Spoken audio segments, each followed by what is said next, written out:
We are live. Let's see if we can...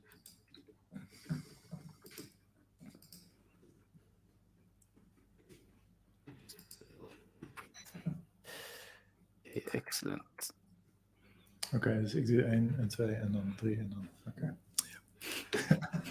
Christian's back. Nice.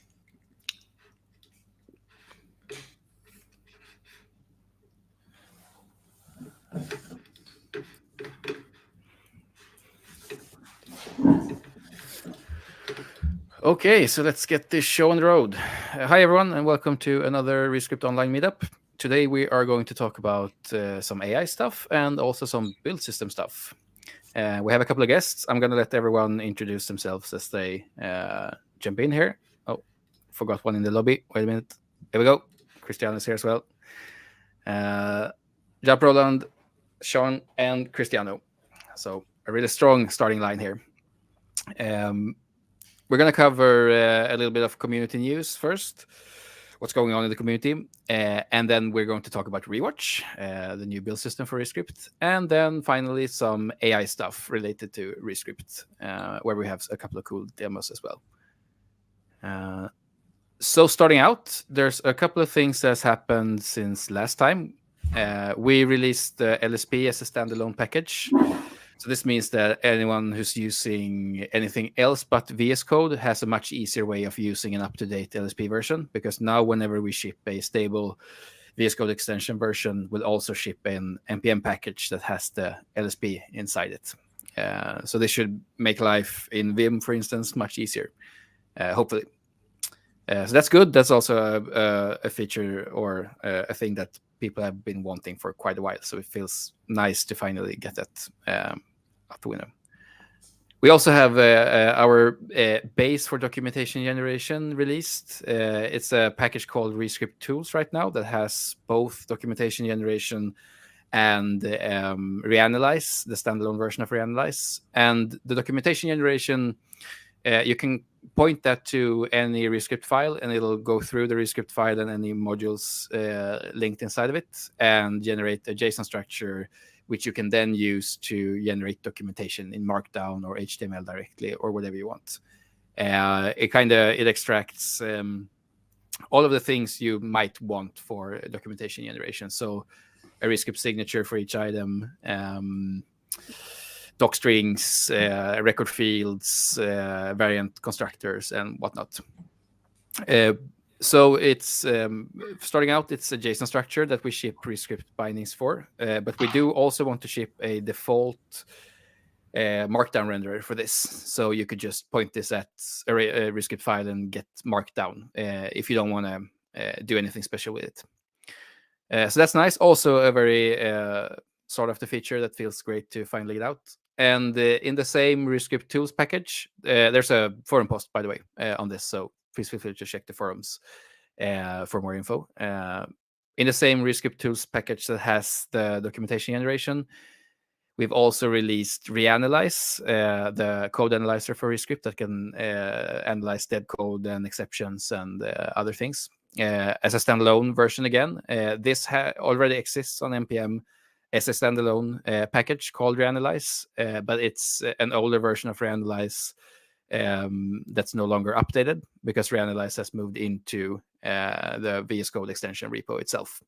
So this new package will have the most up-to-date Reanalyze at all times. So move over to using that if you are using the Reanalyze package right now.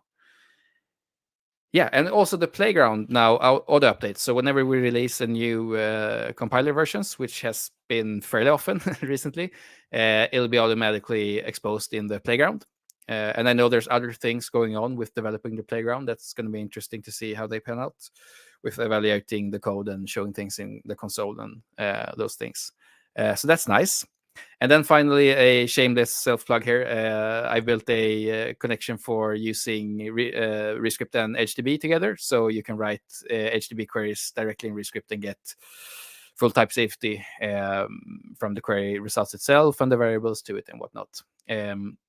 So check that out if you're interested in trying out HTTP. I'm personally really excited about HTTP. Feels like it fixes a bunch of the pains I've had with Postgres to be mild in how I phrase things.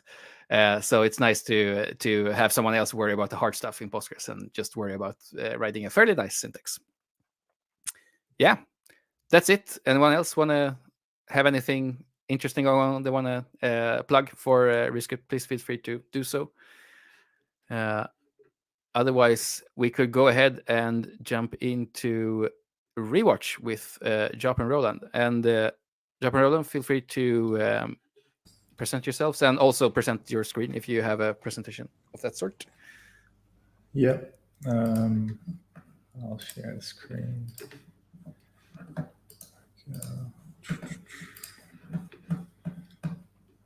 Cool. All right. Can everybody see the window? Yeah. All right. Amazing. Yeah. So we're going to talk a little bit about Rewatch, a build system that Jaap and I built as an alternative to the built-in one. We're first going to talk a little bit about the reasoning about why we built it and who we are. So my name is Roland, a software engineer from Amsterdam. Previously did some ReasonML stuff, but now in ReScript. This is Jaap. Yeah, so I'm also an engineer at Walnut. Before this, I worked on a startup where we also used ReScript. And I took over maintenance of GraphQL PPX and made it ready for records when they were compiling to objects in JavaScript. Yeah, I also live in the Netherlands. I recently moved back, so I lived for a long time in Singapore, and now I'm back in my home country. So that's it. Cool. Yeah, so we both work at Walnut, and at Walnut we built some shameless plug as well, but we built interactive and personalized demos. So we capture some HTML, and then you can assemble that in a different way to make a demo for your software. So some context. Yeah. So basically, we started out with ReScript at Walnut. We started really small, but already from the beginning, we had multiple apps. We have a Chrome extension, and then we have a few apps that we need for the product to kind of like work. And we needed to share code between packages. And at the same time, we were growing very rapidly. So now we're 25 engineers. We had a lot of like different teams, and monorepo kind of like made a lot of sense to us, especially to kind of like have loosely coupled, kind of like compartmentalized code. But we kind of like run into an issue with ReScript where like incremental build times with ReScript became either very slow but consistent, or fast but inconsistent. So basically, we were kind of like in a catch-22. We didn't really want to add extra packages in our repo because it only kind of like got worse when we did that. Yeah, it kind of like held us back because we had more people in the company, and it kind of like we felt packages would be a nice way to compartmentalize code. So that's it. Cool. Yeah. So basically, after all these issues, me and Jaap got the idea of like, how hard would it be to build our own build system? And our very fast conclusion was that it shouldn't be that hard. Yeah, we started digging in.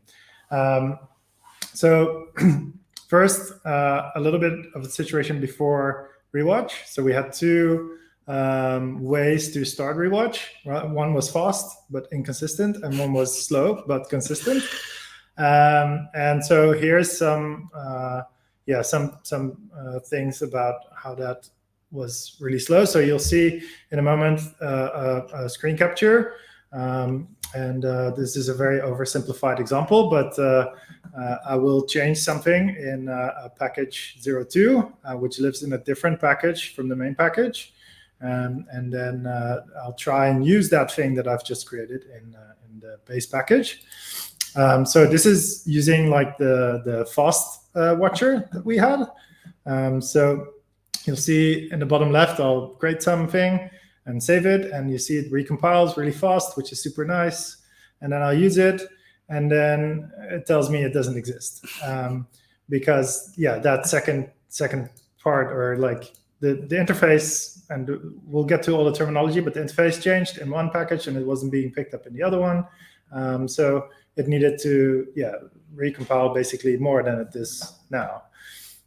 So then we had like the consistent mode, which like basically we're going to do the same thing, but then when I save it, it's basically doing a full recompile of the project. And you can see that this takes a long time. This is like almost up to a minute. This is using pinned dependencies. Yeah.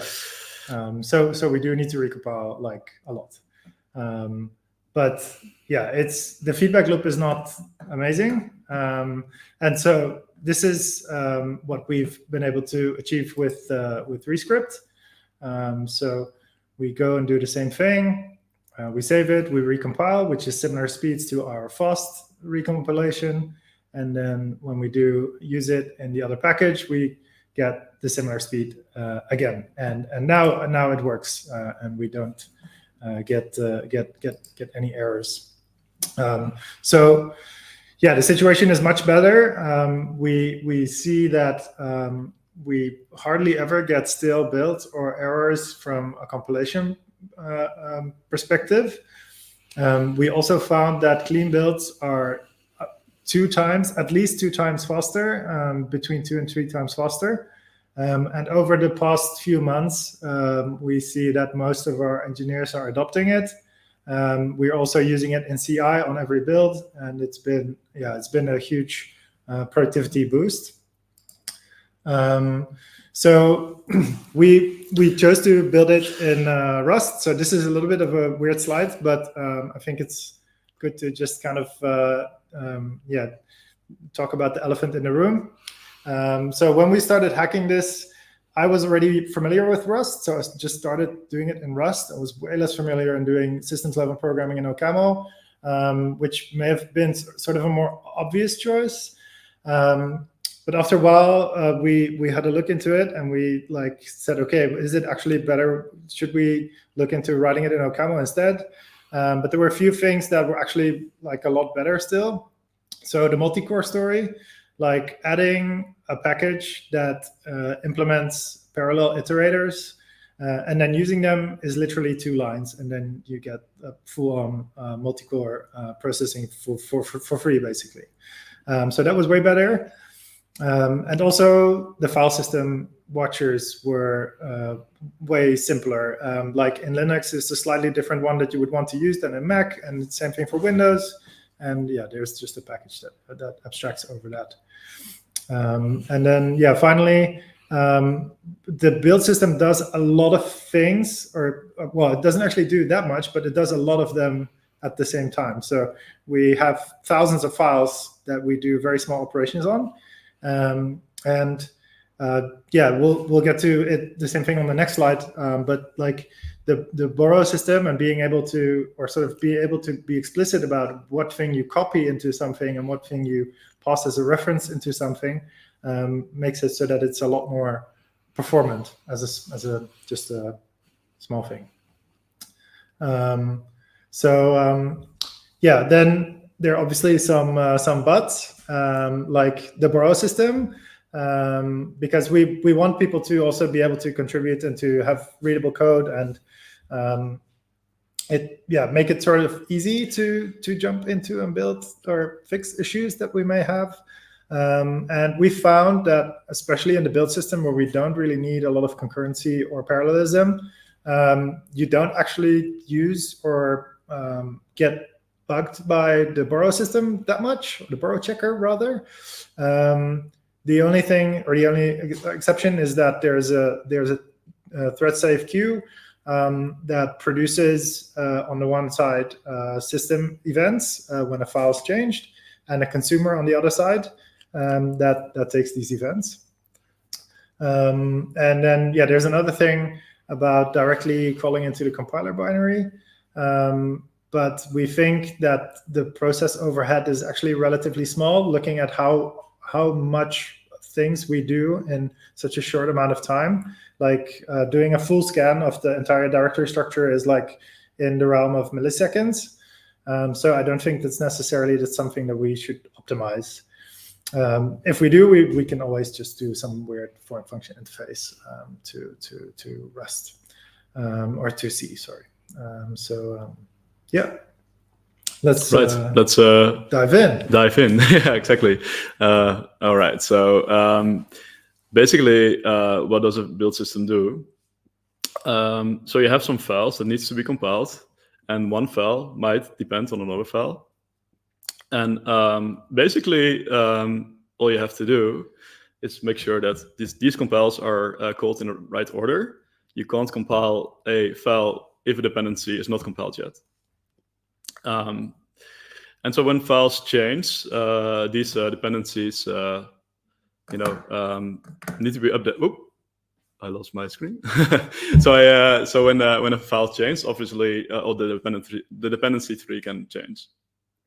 And basically, this whole thing, the build system orchestrates. To dumb it down even more, you basically have a ReScript file, and you have to generate an AST, like an abstract syntax tree. So you go from plain text code to like an untyped tree that represents the code. And how the ReScript compiler works, it's like a detail is that basically if you compile an AST, it will pick out what are possible dependencies of that file based on the identifiers in the file. So step 2 is basically compile this AST to the typed tree. So you go for an untyped tree, and then the compiler will fill in all the types, and there's a lot going on after that. But from a build system perspective, you don't really need to worry about everything that goes on, because once you compile from an AST and like all the dependencies are compiled and everything's right, it works. So that's profit. So how ReScript is currently building, the ReScript build system is BSB. It's still called that because it was the big buckle script build system. And BSB is not a standalone build system. It's using Ninja as a lower level build system. And Ninja is a build system that's pretty famous. It's very simple build system that's being used, I think, in Chrome and in Android. I think mostly very good at compiling C++ code. But it can be used for anything. It's an abstraction over a build system. And so the BSB will generate a file that basically explains how these dependencies, how to get the dependencies, how to compile a file, all the metadata that Ninja needs to have to make like a build. So it's like a huge file that's being generated in big projects, and that's what BSB does. And BSB also orchestrates the watch mode and stuff. So it does a bit more. But so BSB is basically Node.js, and it's that's the build system. Like I mentioned before, this is the website of Ninja, and kind of like their mission statement is really a focus on speed, and it's built to be used by a higher level build system. So BSB is kind of like using this exactly as it's supposed to be.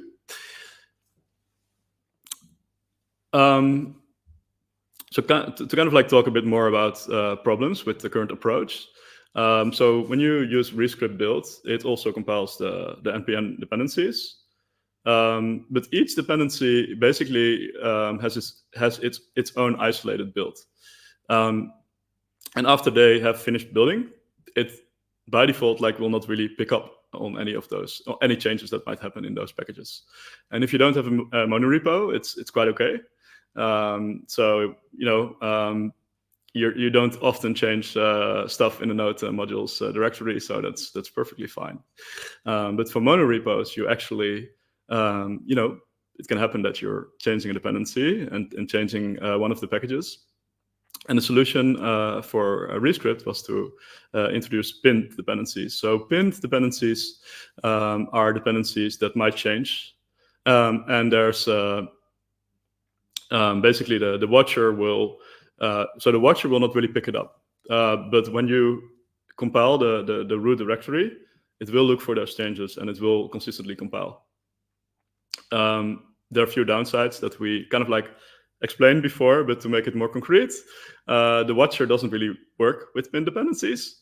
So what we did, and what's also in the docs is being given as a thing you might want to do, is to have a different watcher that when anything changes calls this root build, and then it will compile consistently.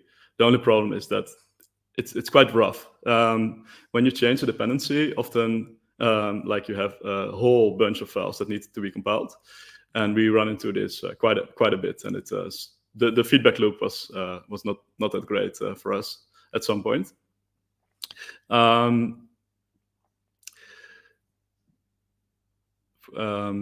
Yeah, that's basically it. So let's go to the next one. So how hard can it be? Packages are basically just a way to organize code.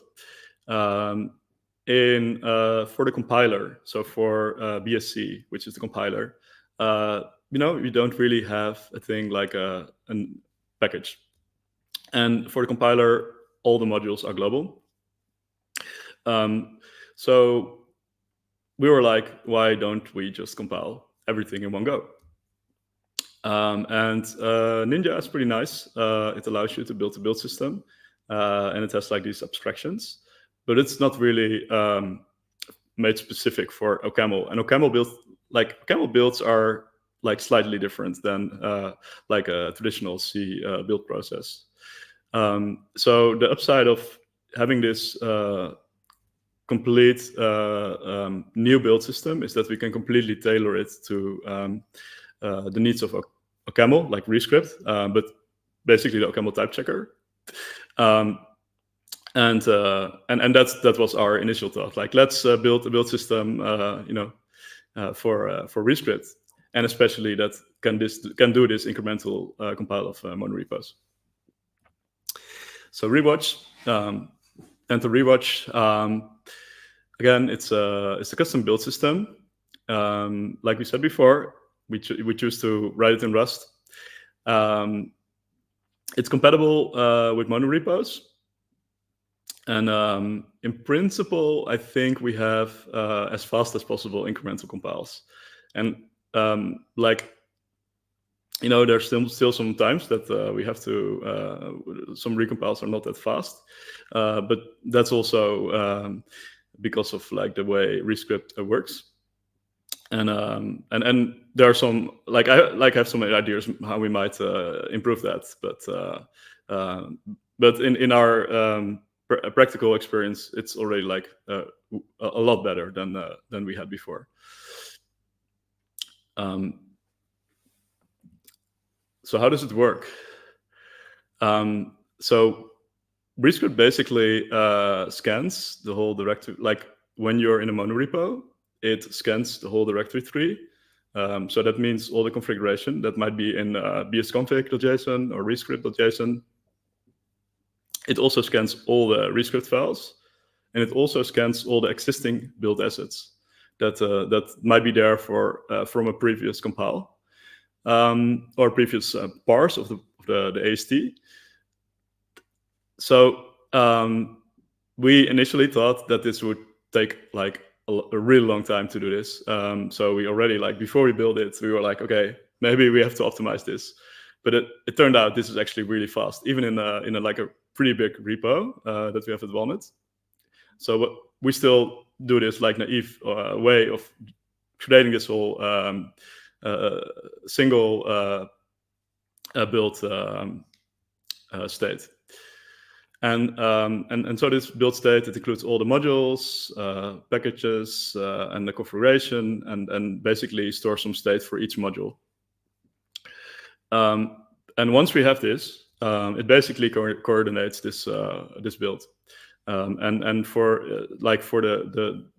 the build system, like packages are just like an implementation detail. We basically have a list of all the modules, or actually a hash map of all the modules that are in the projects. So the steps, I alluded to it before, but this makes it a bit more explicit. You have ReScript, we go to an untype AST, and that's in the build folder, it generates an AST file, a .ast file. And once we have that, we can go from an AST to a few different files. One of them is the CMY, which is the interface. We generate it from an interface file, but if we don't have an interface file, it's still being generated. And then we have the typed AST, which is basically the AST of the implementation, and it includes the types. And then ReScript has its own file that is CMJ, and I think it contains some. There's not a lot about it, but what I've seen, it includes some arity information that is not maybe contained in the type 3, but is relevant to compile JavaScript. When we call the compiler to compile all those things, it immediately compiles like a JavaScript file, like a MJS or JS file.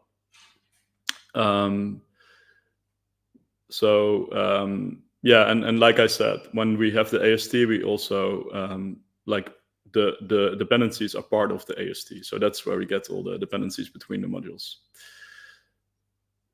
There's like it doesn't sound that complex. Like one of the complexities that's like we have in ReScript is that we have namespaces.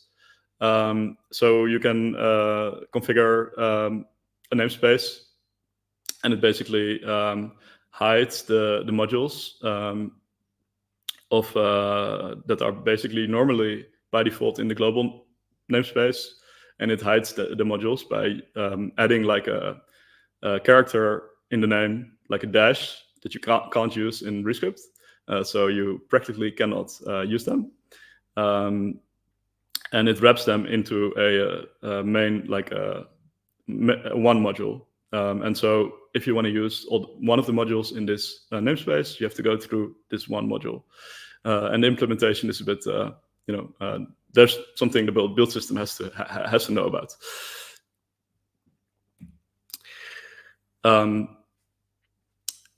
Yeah, I don't want to go over all the complexity in ReScript. Obviously, all the very interesting stuff is happening after the type 3. So once you have the type 3, like it does a lot of like really great stuff to kind of like end up in JavaScript. There's a lot of like optimizations, a lot of stuff. But from a build system perspective, that's not something we need to be involved in.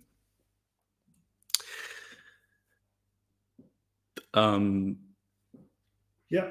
You take this? Sure. Yeah. So then next to just building the entire thing from scratch, we were also working on these incremental compiles. And it was actually like one of my first frustrations, or one of the first triggers on why we wanted to start building the build system. And initially, my thoughts were that you have a tree, and then you have an element in the tree, and then you kind of just walk up the tree. And when something is marked as dirty, then you keep compiling it all the way up, and then you compile all the dependents. But actually, we have some optimizations there. So if you compile a file, but the interface file stays the same, then we can just stop the compilation process, because all the files that are like above it in the tree they basically use the same thing, or they can use the same thing, so they don't need to be recompiled.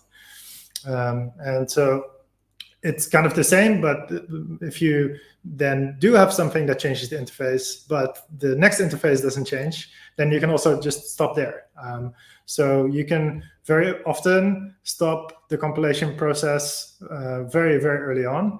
And this helps if you have if you have very explicit interface files that you define separately, that you don't have to touch in terms of when you change the implementation, then that's done explicitly more by you.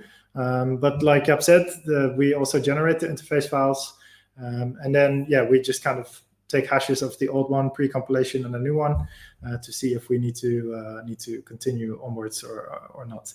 And to be fair, this is exactly what ReScript is doing. But when we cross package boundaries, it kind of doesn't it breaks down. So if you have a single project, this is exactly how ReScript does it. So, and this brings us to this next thing, which is namespaces, because when you compile something that is in a namespace, the entire namespace needs to be basically recompiled, and then everything that depends on that namespace will need to be recompiled. So there's some things that, for instance, a standard library, everything relies on the standard library. So if you make a change in the standard library, then basically you need to recompile everything. That's a lot of files. So then specifically from a monorepo perspective, the interesting thing is that we actually, the way Yarn Workspaces works in terms of monorepos is that your packages are symlinked into node modules folders. So when we follow a path in bsconfig, we end up in node modules. So by taking the root bsconfig and starting from there, there is essentially not really a monorepo. It's just one big repo. And because we treat every single npm module as a module, it doesn't matter. It's just transparent for the compiler to where the things are that it needs to compile, which is actually really nice because you can also make changes in other node modules if you're working on some fix or something that isn't in a library. You want to try it out. You don't have to do link it to some other repo in your or outside of the npm tree or weird stuff like that. So that's really, really nice.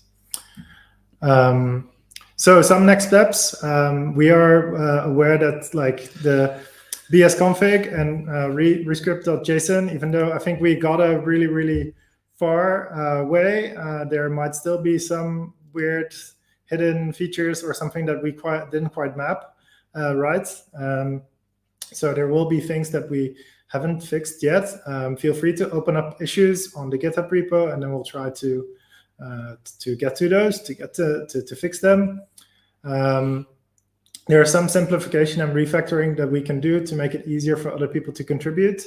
Though I think if you start at main.rs and kind of follow your way through, it's not super hard, especially given the context that we've given now.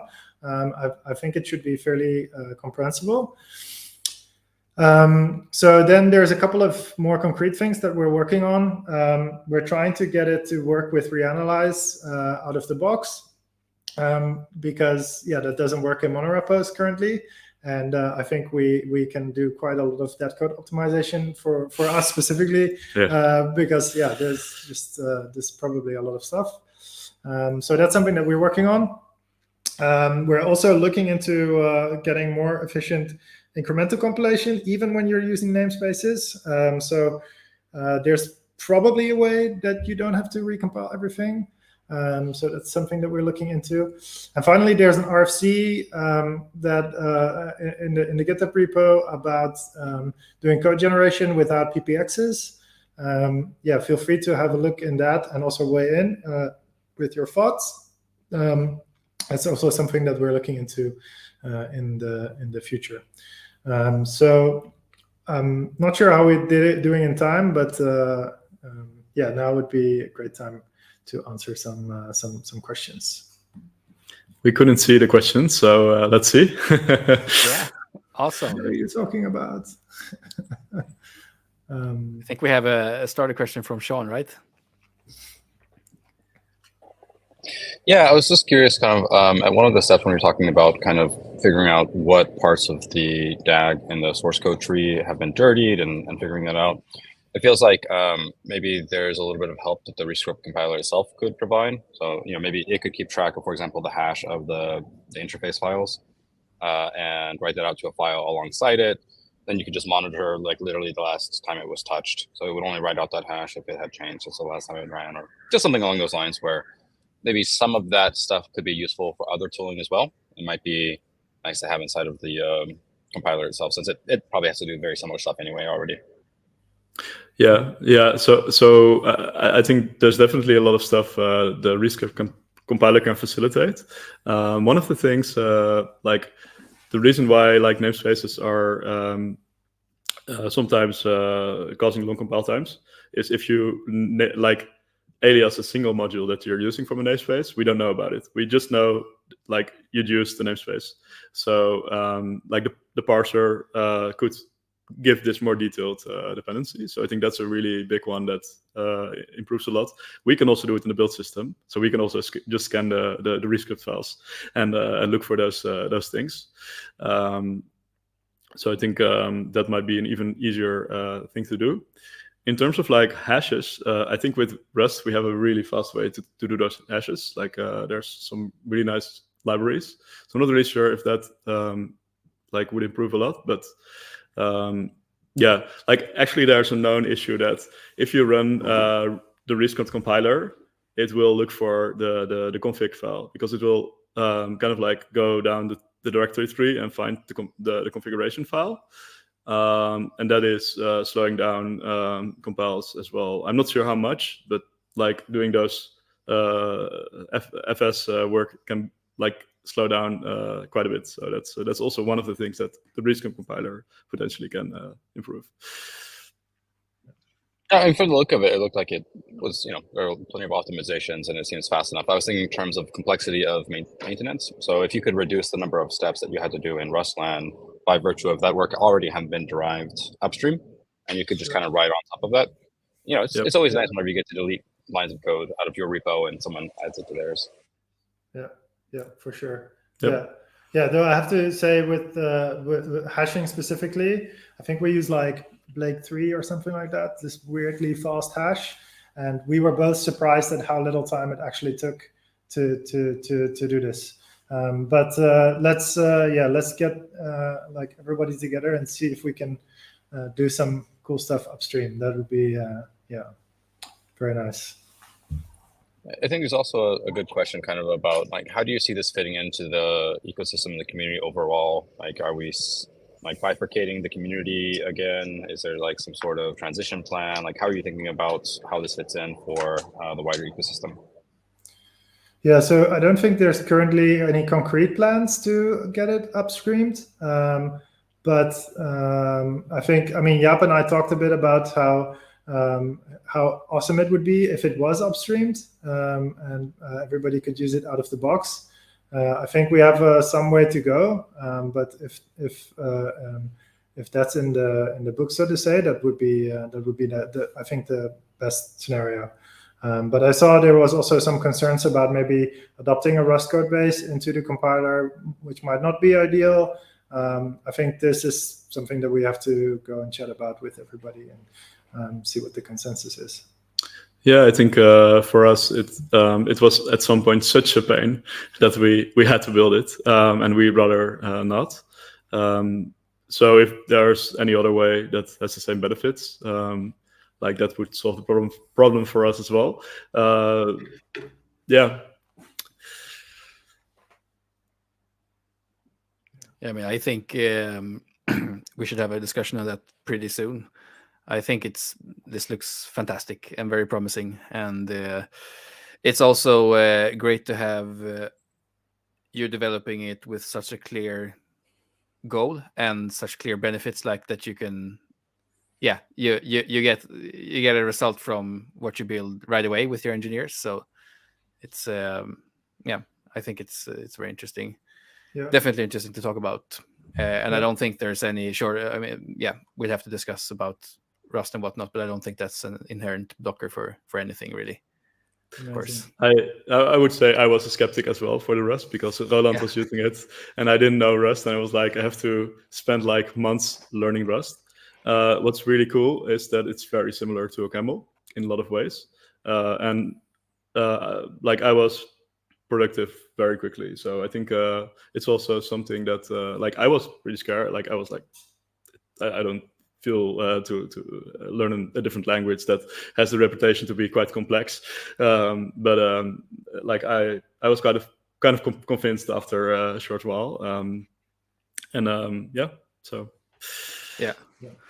I think we discussed this in chat a bit, but I mean, if the choices are a better build system but in Rust, or not a better build system, I guess the answer is pretty obvious. So I mean, I don't think there's too much going on with the current build system right now. So this will be very interesting to discuss, I think, for sure. There's two. This is actually something that I completely forgot to put in the presentation, and it isn't quite well documented. There's two flags in the Rewatch.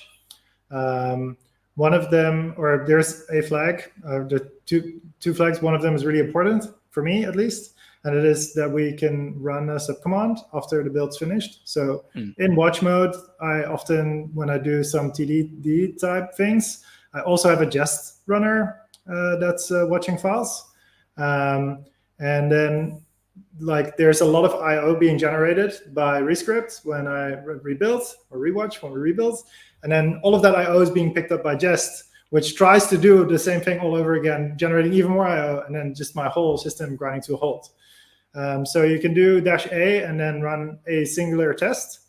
And then every time the watcher finish compiling, it just runs it once. And so like the watcher is faster and the tests are running way faster, and only once. And the second thing is a -F for where you can pass in a regex to basically filter out files that you don't want to compile.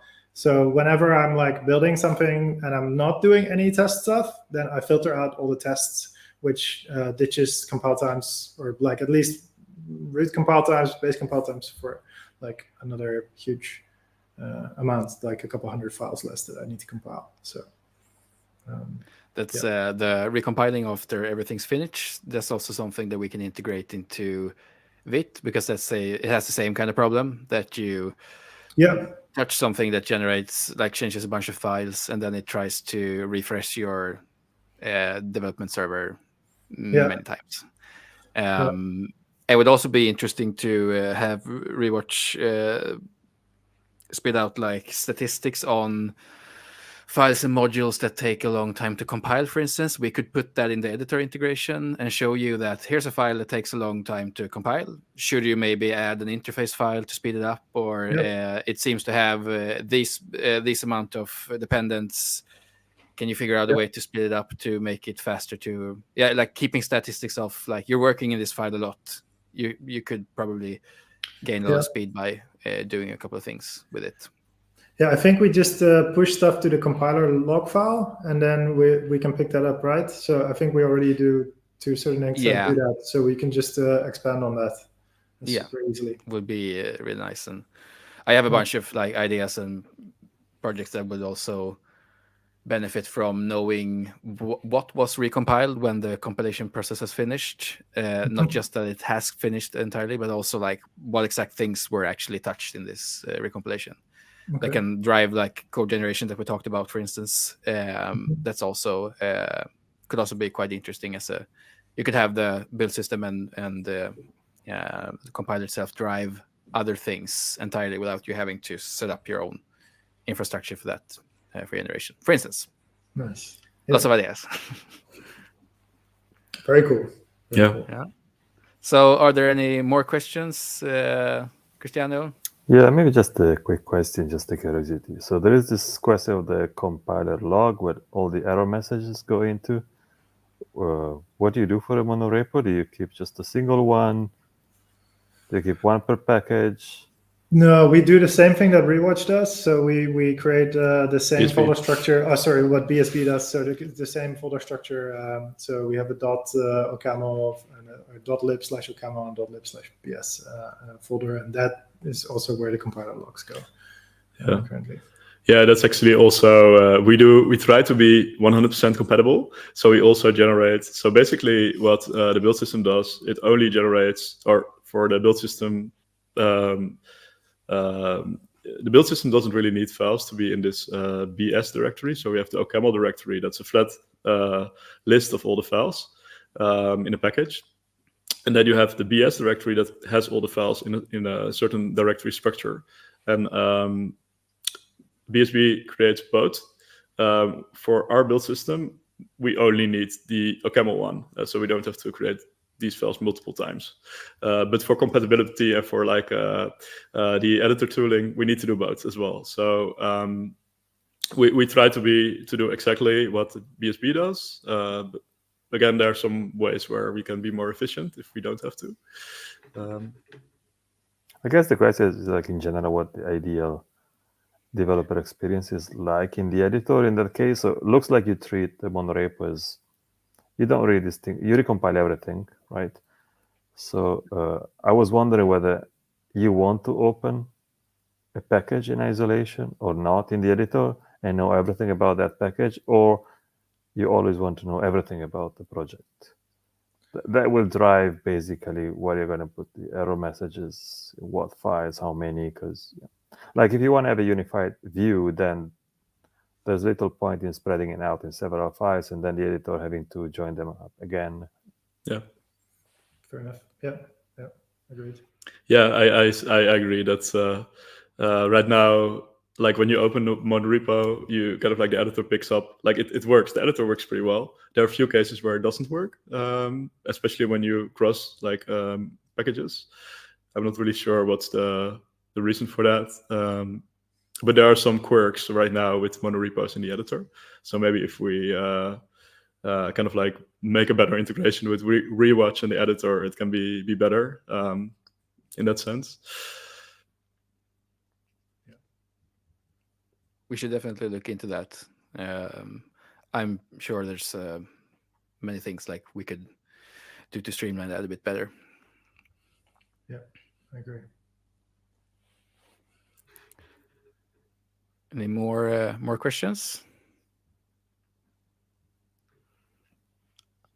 If not, I have a one last question from me at least. Like Jap, you mentioned, and I know you've been talking about this a bit before, that you have a lot of, or at least some ideas for how you could speed up things even further, and you touched on them in the presentation as well.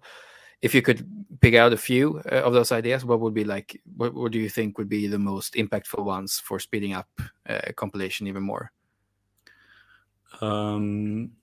Hard to say before before trying, but I do think like this looking for the VS config or ReScript config in the compiler will make definitely things a lot faster, because the compiler can then be not doing any file access, and that's probably one of the big parts that slows down the compiler. Like if it doesn't have to care about file system, where we can basically pass the configuration directly to the compiler, I think it would be that would be a big improvement. Yeah, and also the editor support. I think we still have some issues inside of the company with monorepos. So yeah. Cool. Well, thank you very much for a great explanation and for some awesome work. I look forward to following this more. I don't have a monorepo use case myself yet, but when I do, I look forward to trying it as well, for real. So I guess stick around now. We'll talk about some AI stuff next. We have a couple of demos and a couple of things to talk about. I don't know, Sean, do you want to go with yours first, maybe? Yeah, sure, happy to. Give me just a moment.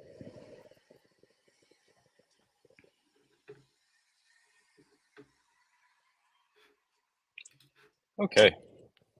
So I have a use case where I'm often trying to take, say, JavaScript or TypeScript artifacts and turn them into ReScript, and it feels like very very mechanical. And there's I believe HTML to ReScript, which is a really good project that does something like this, where you paste in some HTML and it will give you the equivalent ReScript JSX component.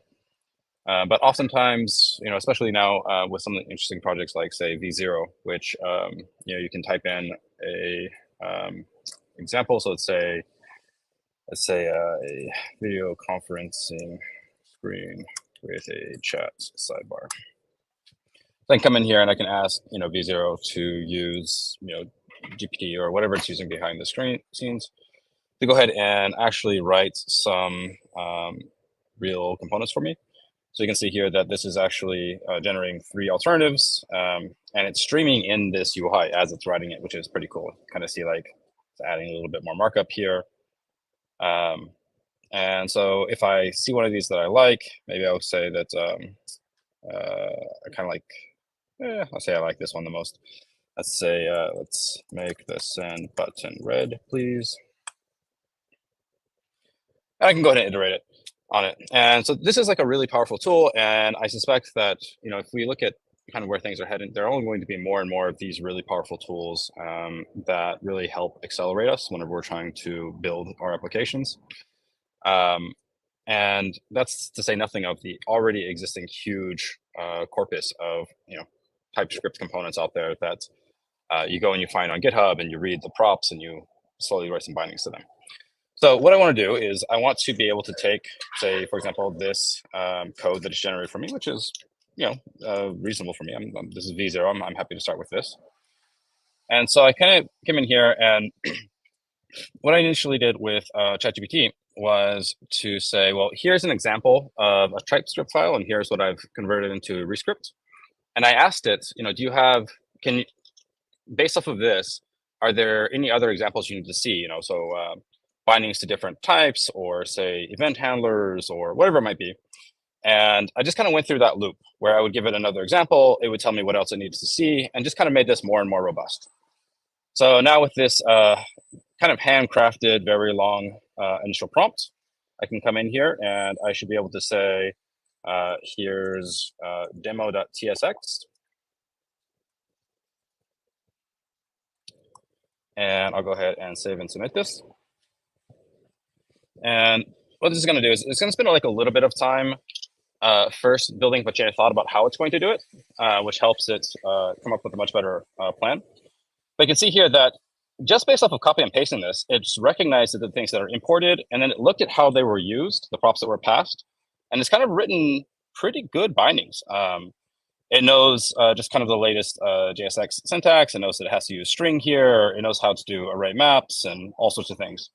And you can see here at the bottom, it wants to know, maybe some more examples of how to do things. But otherwise, like, this is pretty much valid ReScript. So if I come in here to the playground and paste this in,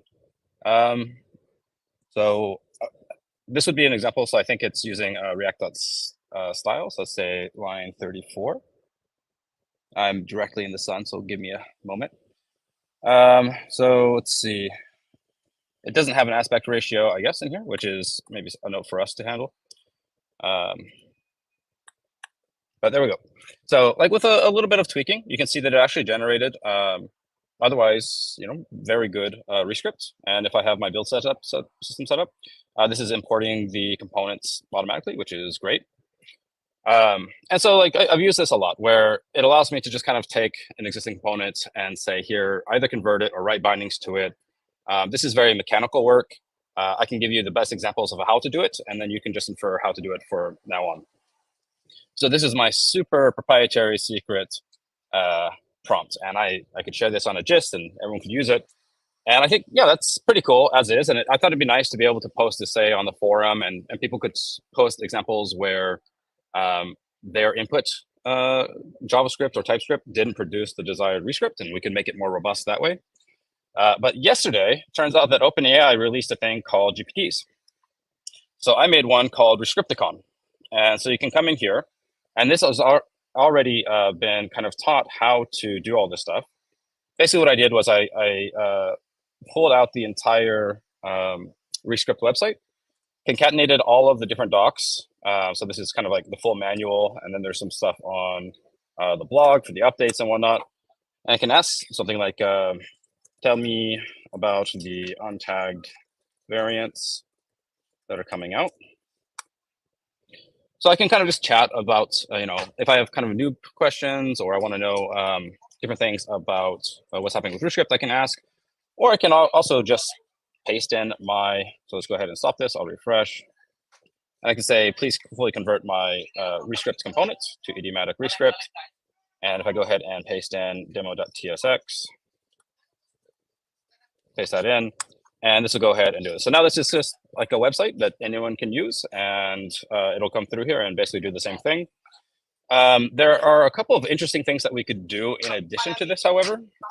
One is you can actually call actions from this.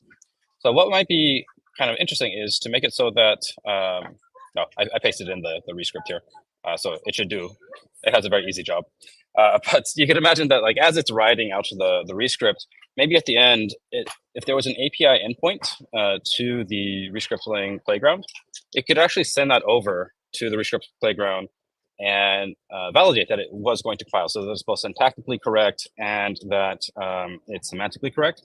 So for example, the bits that I had to just clean up here, you can imagine it got back those error messages. It then iterated on its own version of that, maybe a couple different times. And at the end, it spit out a fully formed, fully working ReScript component that exactly either was bound how you wanted it to be in the best possible manner to the existing JavaScript or TypeScript, or it just completely re-implemented it entirely inside of ReScript. So that's my very short demo. Yeah, that's really it. What timing with the release yesterday, right? Yeah, quite lucky. Yeah, I was going to just share, like, here's a very long prompt that we can all just copy and paste all the time.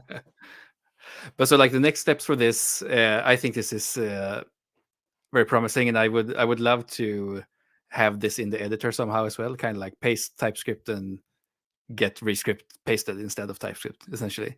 So the next steps for this would be to post on the forums and then have people use it and gather feedback essentially for where it's not doing the right thing, and then work on the prompt essentially, right? Yeah, I think that's the easiest. I think there are a couple of like additional things you could imagine where, as part of the build step for the ReScript Lang website, you could imagine kind of gathering all that metadata and constantly just updating the ReScripticon GPT. So it just always had the latest knowledge of every blog post, every API, especially as, kind of V11 is coming out, you have the new core stuff, a lot of the JS namespace kind of becoming more natural. So you can imagine a lot of that just automatically gets kind of taken in. You could also use it for other interesting things, like if the blog post has a sufficient number of examples of migrating from, say, V10 to V11, and all of the kind of getting off the belt or whatever it might be, that could be handled pretty well by an editor extension that kind of like we were talking about, where maybe you highlight a bit and you say, go ahead and just translate this or update this function automatically for me. Yeah, exactly. That would be very interesting, and even it could automatically translate on the fly as well if the only thing you have access to is TypeScript, the TypeScript types for whatever library you're using. You've bound to only a small part of it. You could have it easily just show you the rest, or like sometimes I feel like it's good to have just a very good starting point somewhere. You don't need it to be 100% perfect in every sense, but all of the mechanical work kind of I'm binding to Bun right now, which is a lot of work. So it would be nice to have it just get a kind of a frame there where you could specialize things as you go on, kind of. Yeah, I agree. And so I think it's both useful for newcomers to be able to chat with kind of the ReScript website and just kind of understand how to do things, or say, here's some JavaScript, can you tell me how I would do this in ReScript? And then there's the more mechanical, like I'm already good at ReScript, but I just don't want to do the work of like monkey see a line of TypeScript, monkey write a line of ReScript, and just kind of spend my day doing that. Yeah. Can relate. I think there's a question from Victor about kind of more complex TypeScript typing. So obviously the TypeScript type system is infinitely more complex. And one thing I didn't show in in detail here, but the prompt is very good at getting it to extract implicit types. So if there's just like some object that's just being used in there, it will kind of contextually pull it out, give it a nominal type, break up the subtypes, give it a good name. It's very, very good at that. But if, for example, you're using unions, or unions are not that big of a deal, obviously, but say like pick or exclude or all of the humorous things that TypeScript can do, you can basically in that scenario, what you need to do is you say, here is an example of like one of those more complex TypeScript types, and here is how I would write it, or the best person would write the representation of that, which is probably going to be some subset of some individual mappings of those functions or whatever it might be. And as long as those examples are sufficiently salient, then it should be able to pick up on that, and it will produce more of that. It will be GIGO. So if you write very bad examples or the underlying types are very bad, you'll probably get very bad types out on the other side.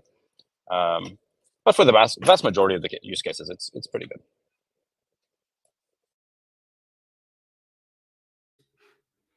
Christiana, were you? Yeah. Yeah, just a good question. So, so you said you put in like the data from the website and blog post.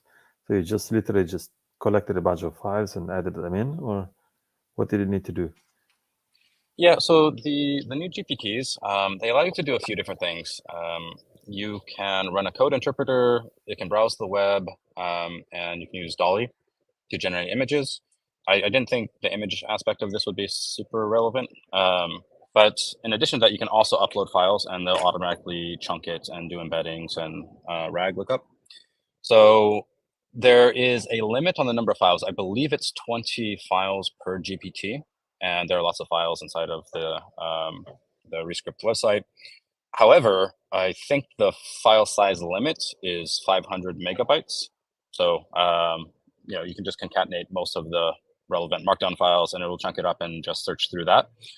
And kind of the initial direction, and I'm not sure how well it's going to follow it, but is first go ahead and look inside of the uploaded file, and search through that for whatever you find is relevant for the latest API signatures or whatever. But if you can't find that, or you have reason to believe it might be out of date, like the user tells you, hey, that looks old, then you can go and search rescriptling.com and try to find the answer there. So it'll fall back to actually searching the actual website.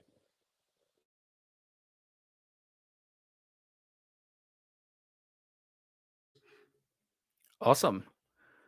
Any comments, questions from anyone else on this one?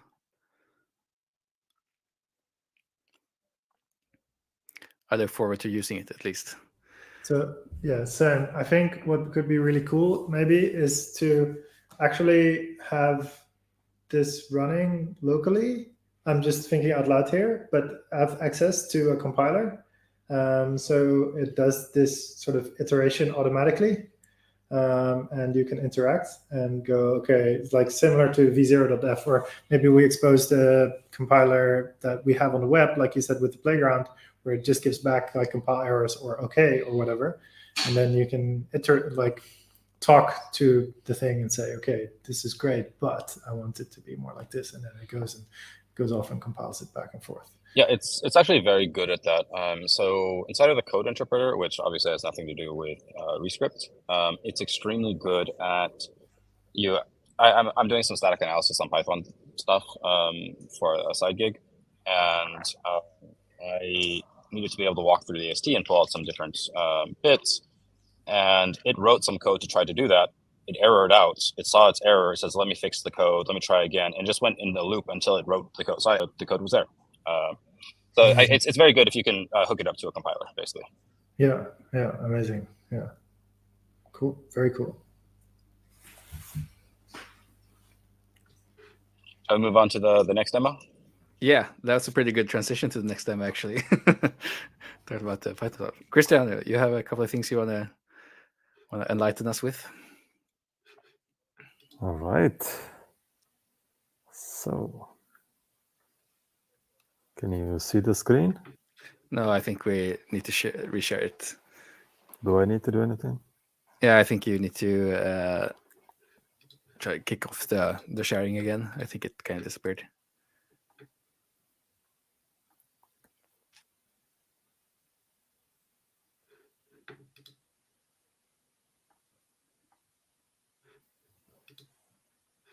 Here we go. Right. Okay. Good. So this is natural language linters. So the idea is that to automate the act of writing linters. Just write in English what you want to check and get the things checked for you.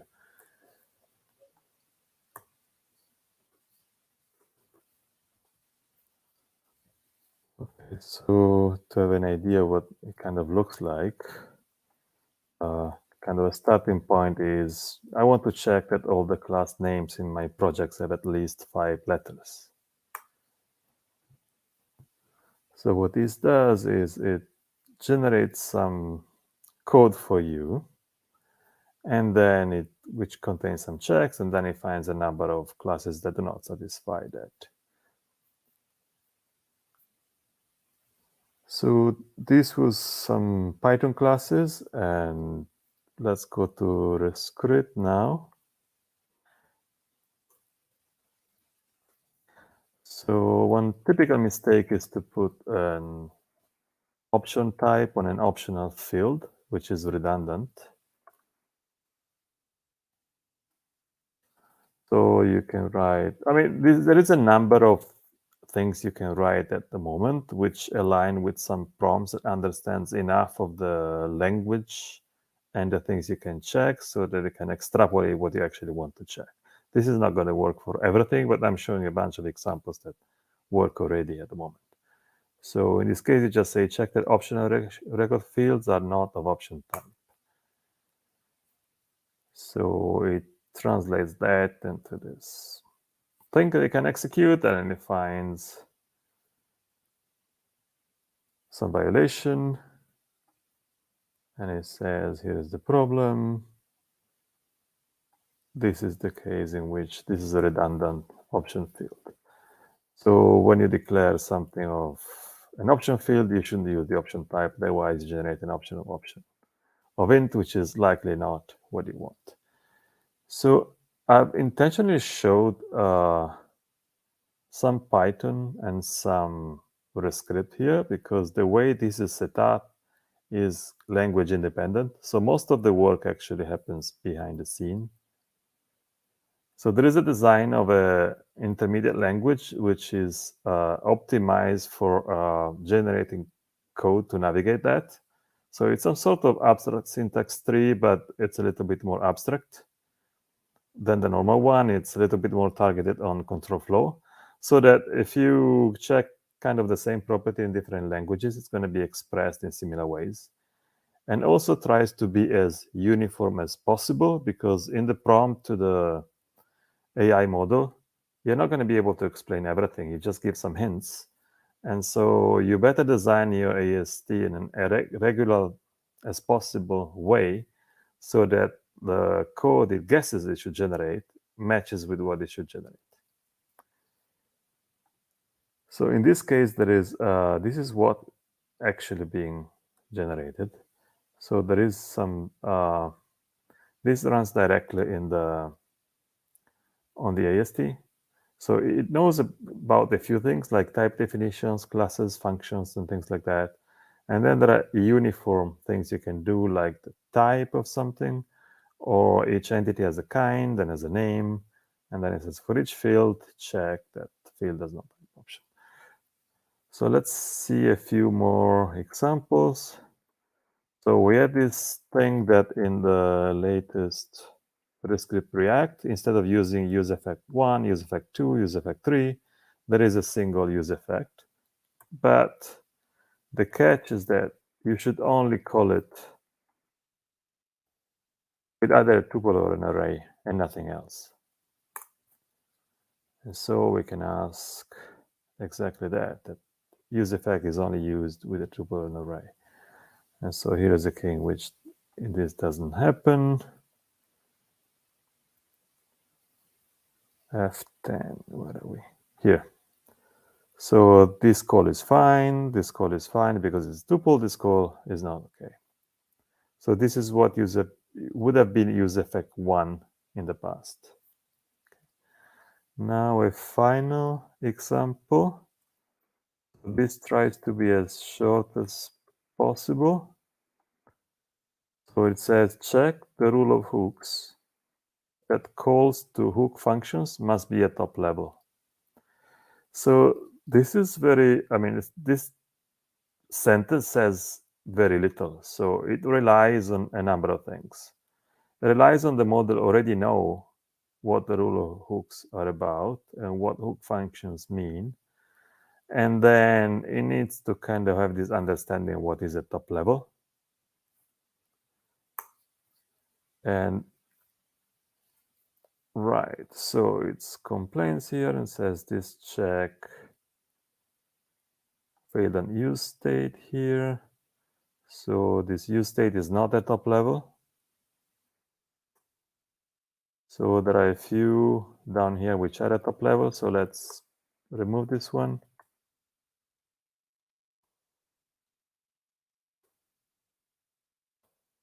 So I run it again. So it's going to regenerate the code again and check it. And now it doesn't find any violation. And so this is the check that it generates is actually quite simple.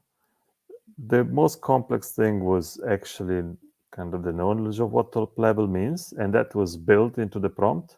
So the prompt knows what top level means. Top level means that if you go up one level from the abstract AST, then you get a function. This is not true in general in normal ASTs, but this has been designed on purpose to make the control flow as explicit as possible. So these are a bunch of examples. So the idea is that one can experiment with this. It's also possible to take this and paste it directly. But the idea is that you can get kind of much more leverage once you have kind of critical mass of existing checks that work. Then you can basically change it as you want and generate your own checks. So that's the idea.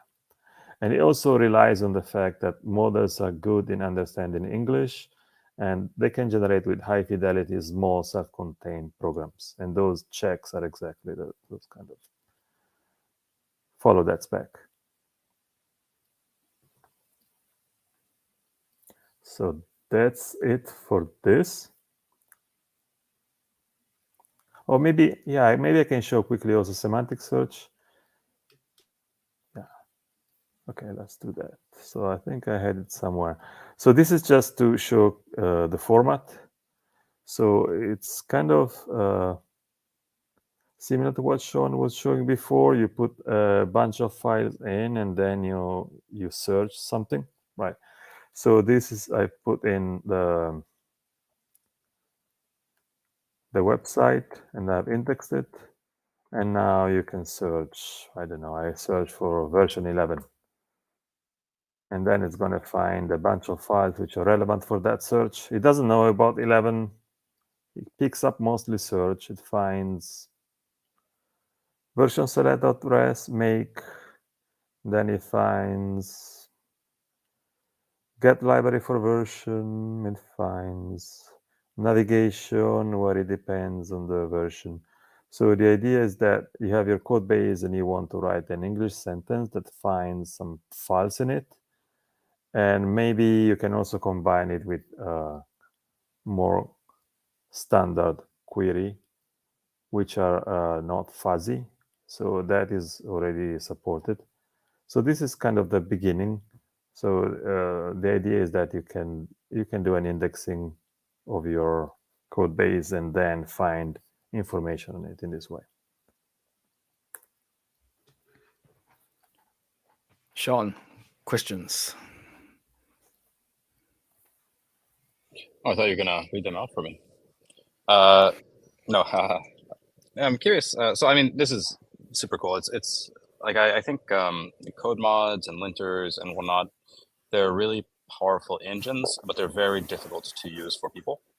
It's very hard for people to kind of express what their intent is in a way that the engine can understand that and is actually useful. So this feels like a really useful intermediate layer where it's not on the language model to figure everything out. It just has to know how to express this in a way that a purpose-built tool can actually execute. So like that's super cool. I'm curious if this would also work well or reasonably well for like maybe code mods in the future, where you could kind of identify, say, for example, the React hook change, rule changes or whatever it might be, and then say, well, we can find all the use case or the trouble spots, and maybe when we want to automatically provide some translation or some repopulation of the existing source code. Yeah, I think there is some sort of 80%, 20% rule, or even 90%, 10% rule. So in this case, 90% is figuring out the AST format, the language, and then the 10% is finding out what are good examples and teaching the model in the prompt what it needs to know.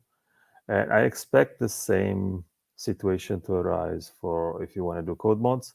So most of the work is going to figure out a very good language, a very good formal language to express code mods.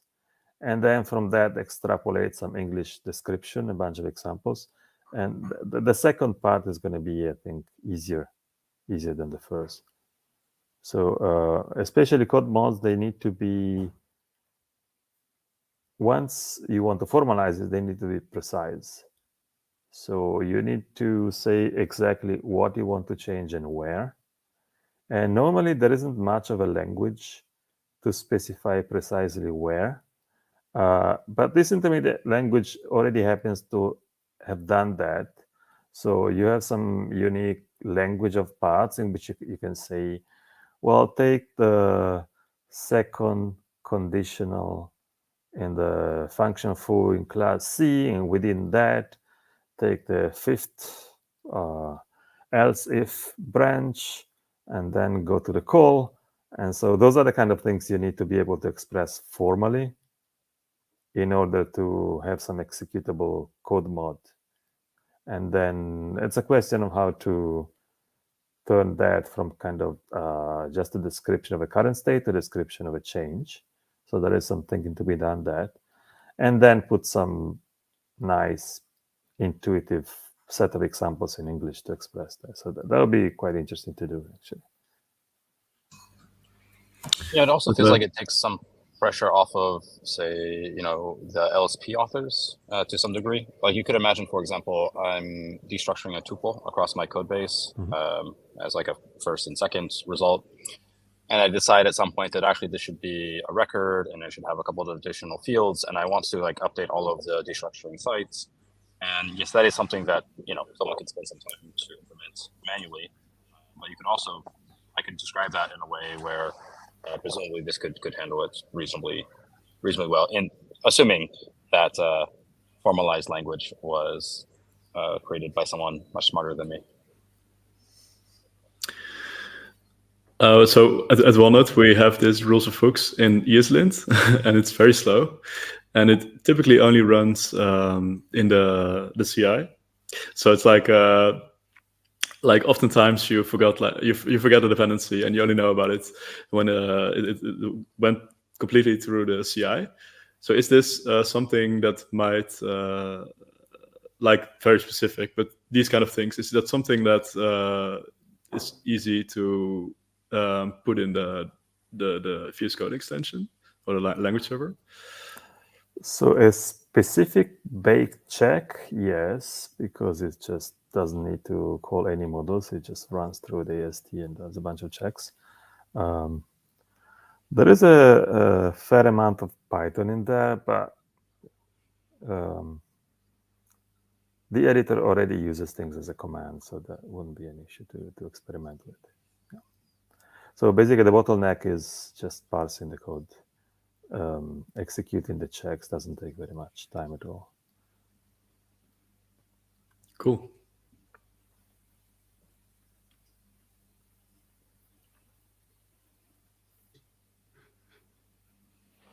I had some questions on like the implementation. I don't know if you want to speak just a little bit. So I'm just curious, like, are you for the search? Are you just doing like pure embedding search and like cosine distance, or is there some like kind of additional layering in of AST knowledge to like make it much less noisy? And also, like, if you are using embeddings, like what embedding engine are you using? Yeah, so code search just uses straight embeddings.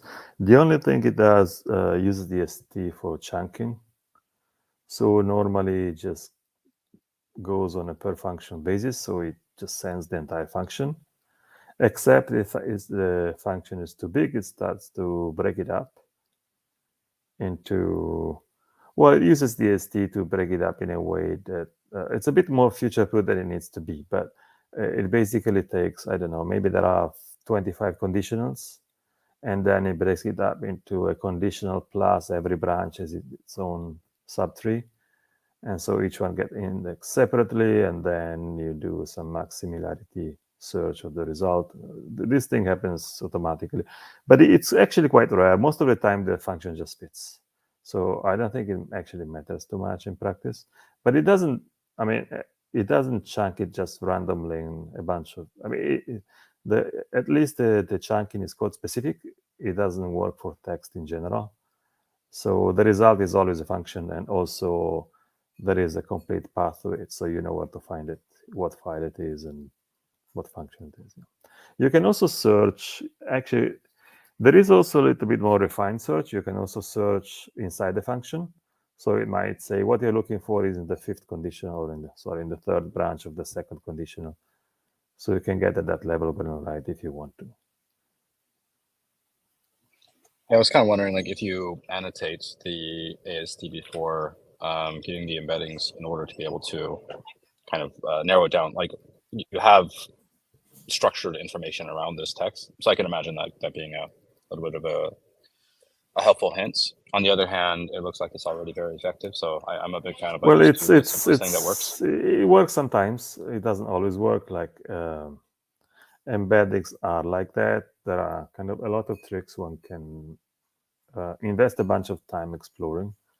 Like, for example, just generate some properties of the functions. Just ask the model, tell me about this function.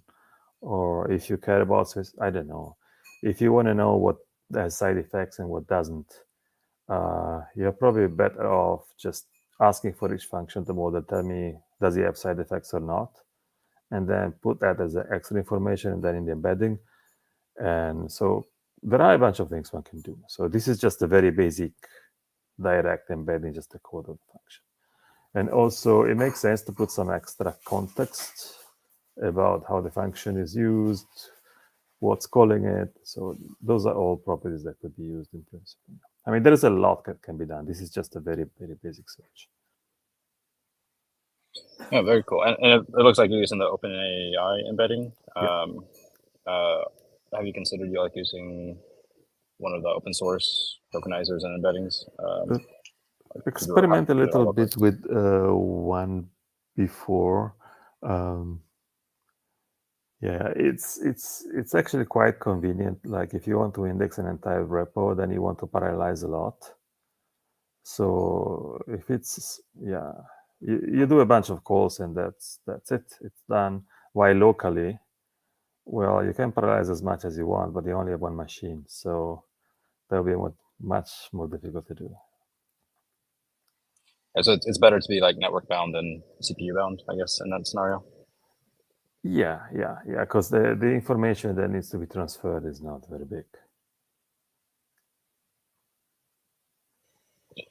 So I guess we could probably expect all of this to be part of ReScript compiler v11.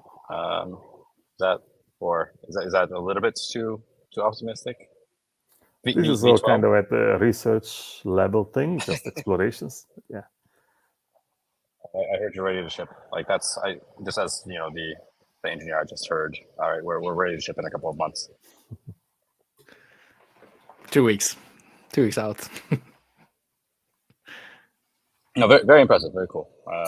Exciting to see like the intersection between like natural language, but generating something that can be a bit more verified by the compiler or intermediates like language searching tools and whatnot. It's a very cool marriage.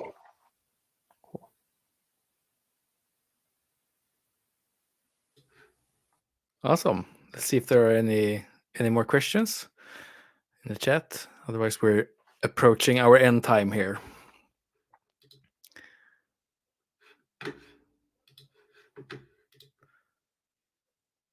Yeah, looks pretty calm. I guess not much left to say, but thank you everyone for coming on. Thank you, Jop and Roland, for a great presentation, and we look forward to seeing where Rewatch goes. And great to hear that you're so far already. And Christiana and Sean, thank you for all of your cool AI stuff. I look forward to using all of it, the things I'm not already using. And thank you everyone who's come and watched and for asking questions. We'll see each other in maybe a month or so more. We'll try and do one more meetup before Christmas, I think. And then go hard again the next year. So yeah, thank you everyone for coming. Have a nice evening for me, at least. Day for Sean, evening for me. Thank you. See ya. Thank you. Bye-bye. Bye. Thank you. See you.